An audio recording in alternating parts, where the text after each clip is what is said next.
Look at the person that is next to you and say, unbelievable.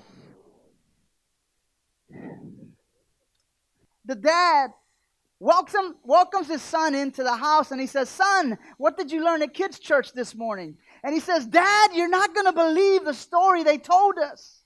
And the father says, okay, entertain me and tell me the story, because the kid was so excited to tell the story when the dad asked him. And he says, Dad, the teacher this morning, Miss Jeannie this morning, was telling us the story about this man named Moses. And he was a huge guy. He was strong. He was like Arnold Schwarzenegger, strong. But this guy named Moses, he knew karate.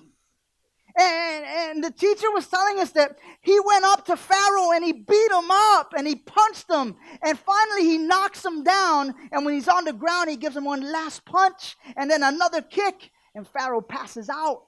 And when he's passed out on the floor, Moses runs and he gathers up all the people from Israel, and they all escape from Egypt after he beat up Pharaoh. And then something happens, Dad. They get to the Red Sea. And Moses calls up all his engineers and they build a bridge, a pontoon bridge, and they all walk across the Red Sea on this bridge.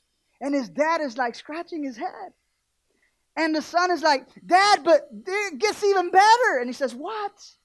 And he says, after all of Israel walked on that bridge, Moses gets on the walkie-talkie and he calls in the airplanes. And they bomb the bridge while the Egyptians are still on the bridge. And all the Egyptians died, Dad. And Israel was saved. And his dad scratches his head and he says, really, son, is that what she really told you? He goes, no, Dad. But if I really tell you the story she told us, you're not going to believe it.